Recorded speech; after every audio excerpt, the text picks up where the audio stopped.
here we are. We're sitting in our 57 Pontiac Superchief. Yes. Anyway. Not Canadian. No, this isn't Canadian. This is actually a Pontiac built by General Motors Holden. Now, all you American guys that love your Pontiacs, you know that what a Superchief has. Well, these Superchiefs are a little bit different to your American version. One, the steering wheel's on the right-hand side of the car. Two, we've got a 56 dash in a 57. So, which is a little bit bamboozling for some of you guys when you see pictures of it. They go, what's the go with the dash? Well, to put it bluntly, converting the 57 dash from left to right-hand drive was quite a complex task. So basically, because the windscreen shape is basically the same, they decided that they were going to go ahead with a 56 dash.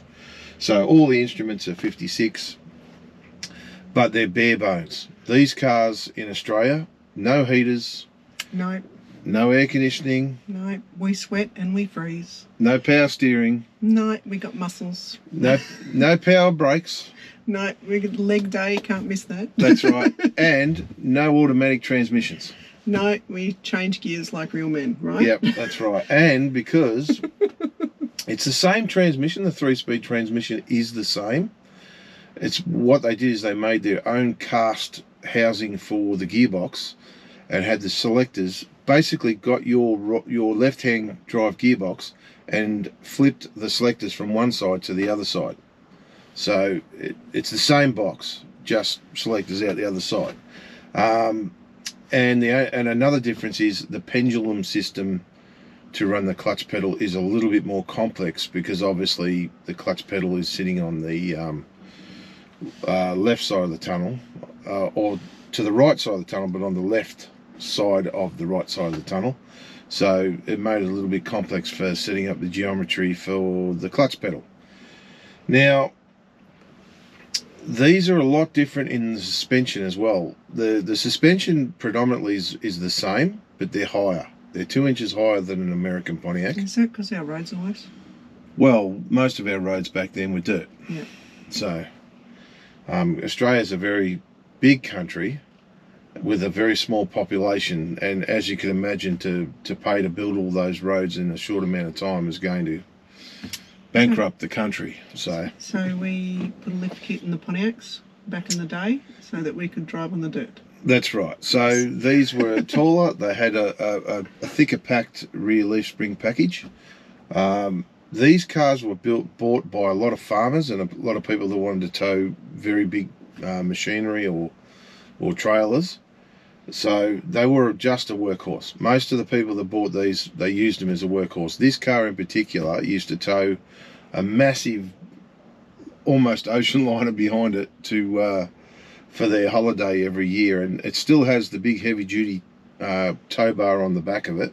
We've towed on this car too, so we've towed from Melbourne all the way up to Queensland, which I know people go, oh yeah, that's nice, but that's a big distance. That's like driving from one side of America up to the other side of America. Well, really? It's 5,000 kilometres to there and back. Yep. So towing a 7-berth caravan. Yeah. So we towed a caravan because a lot of people think, well, they're under the idea that these cars are very unreliable. Yeah. No, I would have to say that we nicknamed this Grandma's car, and this is the most reliable car we have. Oh, well, all the cars are reliable. Yes, but this is the most fun. It does absolutely everything, and races and tows tandem trailers with war squaw quite often, because it looks good having the 57 tow the 55. Of course. Well, we could tow it with a Toyota, but it's not as cool as... No way. But this, I would have to say, is our most reliable, fun, all-round car. It is, and look, it's not a show car by any means. Like, the car's been restored, but it gets used. Yeah, I restored this for a customer many years ago, and anyone that knows Chris O'Shea's an old man like me now. And he did the interior in this when he was an apprentice. Yeah. So and it's still really good. Well, he's a master of what he does. So, but at the end of the day, this car was restored a long time ago. Look at and it had different modifications for Australian climate. So yeah. So suspension was higher. Yeah. Because it had dirt roads. How many of these? So did these come in parts and we assembled them here, or were they pressed here and made here? These were predominantly assembled here. Apart from the dashes were made here, they were pressed here. Okay. The steering boxes, obviously, because it's a right-hand drive car. So they steering were made box here. and column was made here. Yep. This is another thing that's going to amaze Americans. Is most of our cars didn't have blinkers. No. 57 was the first year to come out with blinkers in an American Pontiac, or an Australian-made American Pontiac. And they definitely didn't have seatbelts back in the day. No. We fitted these. No. So because we race it. Well, we wanted to. And we got kids, and when our kids were little, we wanted them to be safe in the car as well. So it's a no-brainer putting seatbelts in, I think. Absolutely. So I know it does spoil the original charm of the car, but when you see what happens to people in an accident without seatbelts. Seatbelts are a no-brainer. So seatbelts have obviously been added. Back in the day, didn't come out with seatbelts. This is the first year that it had indicators. Yes. So nobody had to stick their arm out the window and tell you which way they were going. What about the power plant? Is that different to the ones in the States? No. Well, that's the good part. The power plant is a proper 347. This was the biggest engine you could buy in Australia. Was the 347. That was it. And this was the biggest engine because this was the last Pontiac manufactured by Holden with Pontiac running gear. Yeah. Because after 1957, the 58 models all came out with a Blue Flame 6 because they based it on the Canadian line. Yes. And it was actually quite funny. They had real troubles selling the 58 and 59 Pontiac because they had Blue Flame 6s. Because they went backwards. And people have always liked their V8s. That's right. So they went back to, no, actually, I want the 57 because it's more powerful. That's right. So they run out of... See, they didn't make a lot of these. They were lucky to make it up to 300 of every year model because, again, Australia's a very small country. Well, it's a big country with small population. Well, sorry. It's a very big country with a very small population. But at the end of the day, when it comes down to numbers, these were quite expensive. To buy one of these back in the day, you could buy 3 houses for the same price you could buy a Pontiac. I'd go the Pontiac, not the houses. You can live in a car, can't drive a house. That's right. But unfortunately, Pontiac in Australia has never really taken off. They're never really been a high-priced car. You can still pay... I know Pontiacs are worth a lot of money in America, but in Australia, they're sort of... The Chevs fetch more money than the Pontiac they do. does. Yeah. Even though the Pontiac came out with more options and was a little bit more classier, had extra trims and extra bits and pieces. Well, that's right. Now, this being a Superchief, in America, the Superchief doesn't have chrome headlight surrounds. So this does. It's being an Australian model. It has the deluxe steering wheel where the American Superchief doesn't. So there's a few little things that are different. No heater, no underseat heater. But we don't get snow unless you're up in the high country. Well, it gets bloody cold but it here. does get cold, yes. So, you just have to rug up with a rug over your knees. Yeah. Now, you've done some changes to the motor here. We've got a quadrijet on it. Well, this engine I built for the customer when I was 21. Nice. So, look, the way I build Pontiac engines now is completely different. But for what this is, and for how old the engine is, it still goes absolutely awesome. So it's got a mild cam in it. It's sort of based on a lot of lift but not a lot of duration.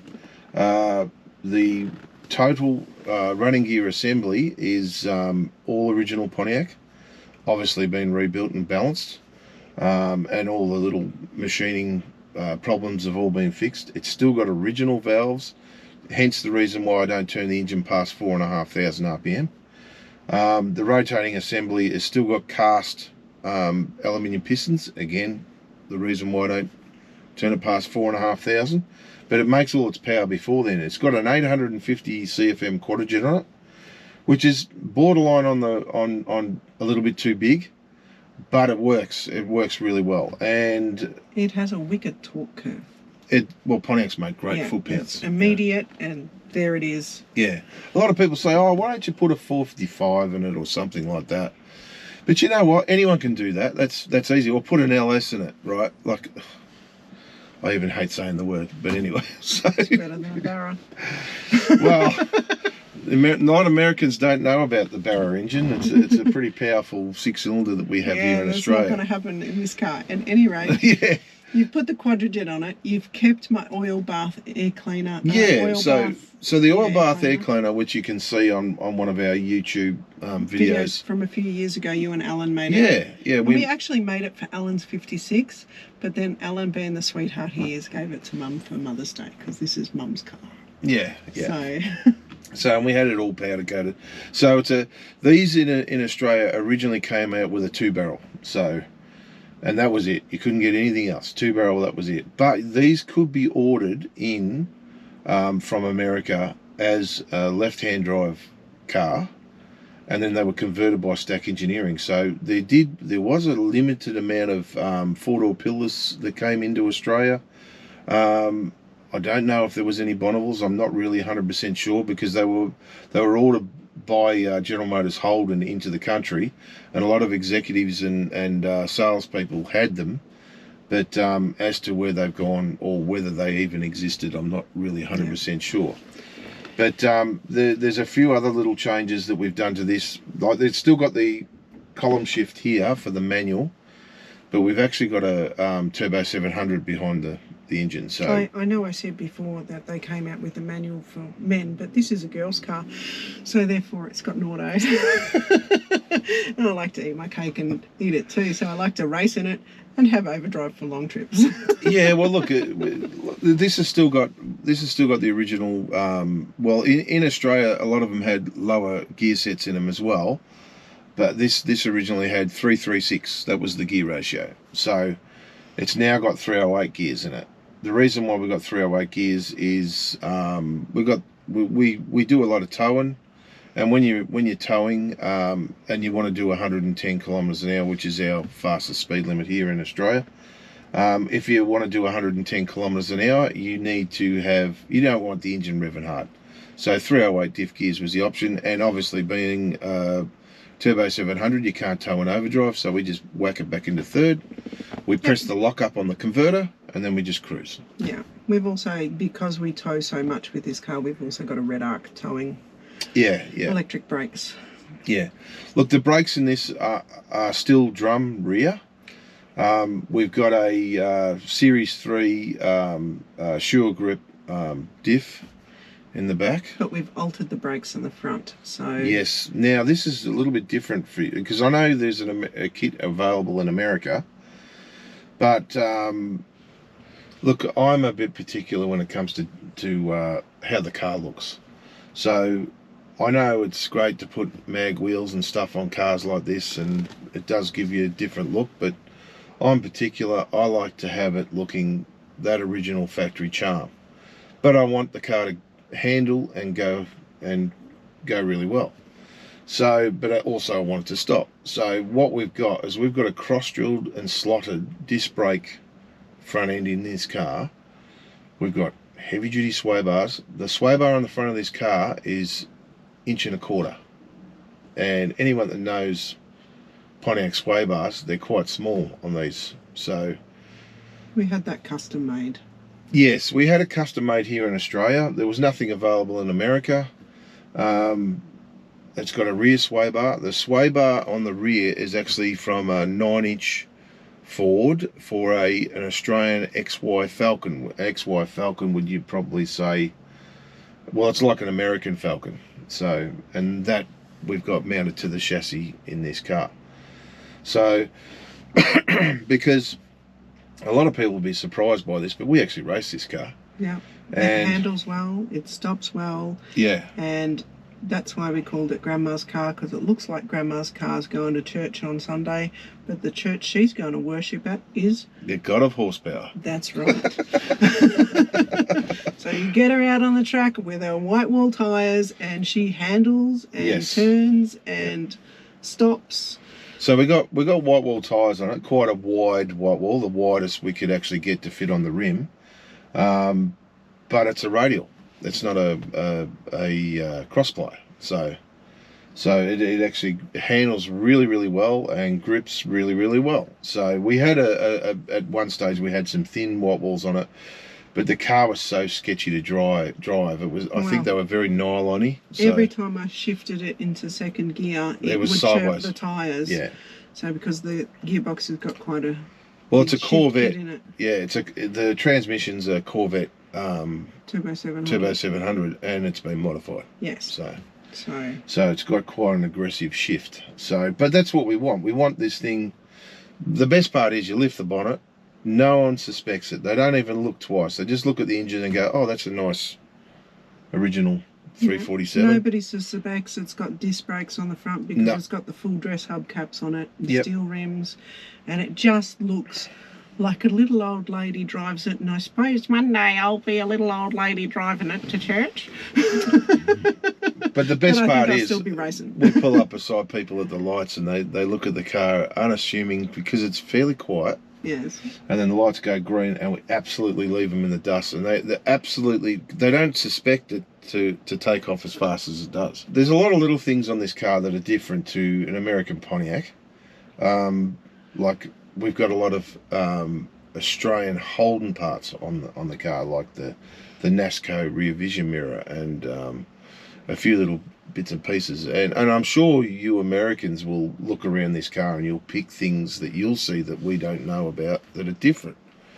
But they're just a great car. This Pontiac is awesome. And look, they're not unreliable. If you maintain them and look after them, they're more reliable than any new car. And they'll last a hell of a lot longer than any new car. This car we bought off the original owner. And so basically this is a one-owner car. Considering, and I'm going to make you feel really old now, that the same motor is still running and driving in this car that you built 31 years ago. Yeah. Yeah. So that's a long time ago. Yep. And this motor it's not had an easy life because we push it. Well, it's been raced on a racetrack. Yes, but it has been maintained very well. Yes, we regularly service it. It's probably going to horrify you Americans. We run quite a thick, pasty sort of oil in it. But see, we don't have the climate that you guys have. Yeah. So we run a 40-70 weight oil in this car, which is almost like running grease. So it's thicker than diff oil. Yeah, but we don't get the really, really cold temperatures that they get over there. But the reason why I particularly like to run an oil so thick is because of the load that we put the car through and our climate. We get quite hot, dry sort of climate. So especially when you're towing for long periods of time, you want your engine to have every bit of protection it can. So this car's a fairly rare car. So this car is actually number 14 down the production line. So I'm not sure how many they made, but it wasn't very many. No, and now this car now has a vinyl interior, but this car when it came out brand new here in Australia, all leather seats. So you couldn't buy a Pontiac without anything other than leather seats. So it was an Australian thing. So they were all packed with Australian leather. Came in some various different colours. The door trims were very basic, as you can see here in the trim. We're sitting in front of it, but anyway. But the colour of the trim was fairly basic, but the seats were leather. They had carpets, but they were all Australian wool carpets. They weren't any nylon carpets. It was all Australian wool. So lots of little different things from an Australian Pontiac to an American Pontiac. Yeah. So another little modification, going back to the engine plant. So yes, it's still 347, but I have ported the heads, and I've ported the heads a lot. It's got an aluminium Edelbrock intake manifold. It's got a 850 CFM carby on it. It's got quite a high lift cam for this engine. So it's 470 thou lift. So, and that's at the valve. Also, too, I made a set of custom stainless steel extractors for this car as well. Because obviously we can't go and buy an American set because they're backwards. Well, we can't buy an American set because they're just not available. Well, this is also true, but we come across this problem a lot with the converted cars here. We have to modify the American extractors or headers. Yeah, headers. You call them headers. Yeah, sorry. We have to modify the American headers to go around our steering, basically. So, and this has got a twin 2.5-inch system. And look, I know these come out with originally like 1 3/4 little tiny pea shooter thing, but the key to these engines going hard is airflow. And I've always said airflow is king. If you can get the engine to suck it in and punch it out as efficiently as possible, the engine will go way better. Now, this car gets phenomenal fuel economy. Now, also, too, part of that fuel economy is the brains of the operation, which is the MSD ignition. Yes, we've just got it ready to run in this. Yes. Not an actual... Not programmable, but I've set it up so when we're cruising, it's right on full timing, so we get good fuel economy. Yes, so lots of little hidden bits and pieces that we've done to it, and of course all the differences that it came out with from factory to the American version. Yeah. But all up, the Australian Pontiac is, well, this one is my favourite car out of my group of cars because, I don't know, it's got the best memories in it too. Yeah. So, and it's just one of those all-round excellent cars to drive. So hope you enjoyed learning a little bit of the difference between the Aussie GM Pontiac, or the Aussie GMH Pontiac for General Motors Holden, to the American GM Pontiac. Yeah. There is a couple other little things that I nearly forgot about too. Did you? About this car. That's a little bit different. What's that? The owner? No. Why'd you have to bring up me? Well, it's not about me, it's about the car. No, you're not the owner. We own the car.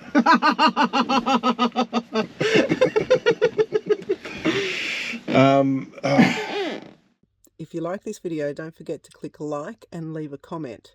If you want to see more videos like this, subscribe and click the notification bell. If you like the t-shirts that you see the crew wearing, there's a link in the description below where you can grab some for yourself. Thanks for watching.